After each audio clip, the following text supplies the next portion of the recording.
आपल्या परिसरातील घडामोडी पाहण्यासाठी पाहत रहा आमची मुंबई न्यूज।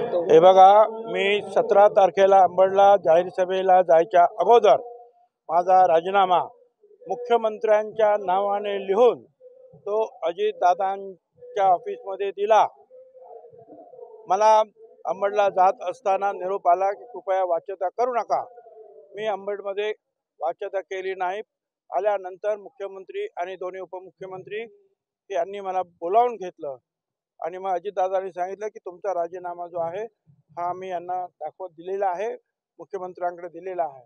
मुख्यमंत्री आणि ते दोघे जण म्हणाले की तुमचं जे आहे काम आहे ओबीसीच्या बाबतीमध्ये तुमची जी मतं आहेत ती मांडायला आमचा काही विरोध नाही आहे, काय आपण सगळे शांततेनं जे आहे ओबीसीचं सुद्धा काम करायला पाहिजे।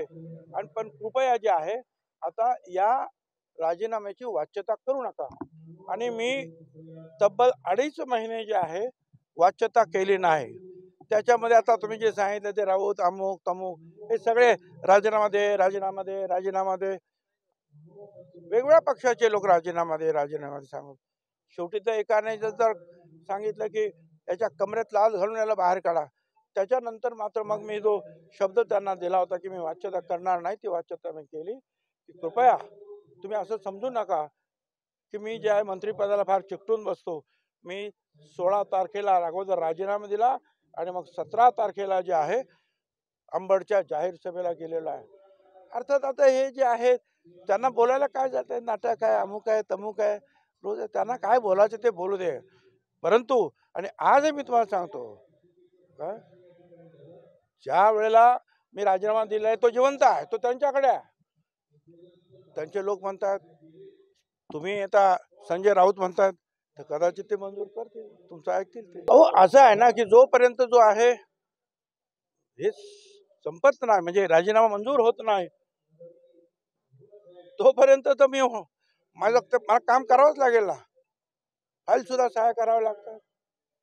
पण सरकारी लाभ म्हणजे तरी काय लाभ असतो माझा, काय माझ्या गाडीतून फिरतोय, माझ्या गाडीतून जातोय, माझ्या कार्यकर्त्यांच्या खर्चातून ज्या जाहीर सभा होत्या, आणखी कसला लाभ आहे माझ्याकडे मला सांगायला लागतं। नाही पण राजीनामा राज्यपालांकडे द्यावा लागतो। अहो राज्यपालांकडे कसा, मंत्री कोण करतं, मंत्र्यांना नावं कोण कळवतं, मुख्यमंत्री कळवतं।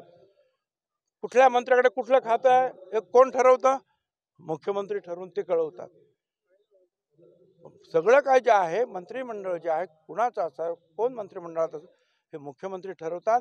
कोणाला काढायचं तेही मुख्यमंत्री ठरवतात आणि त्याप्रमाणे ते राज्यपालाला कळवतात।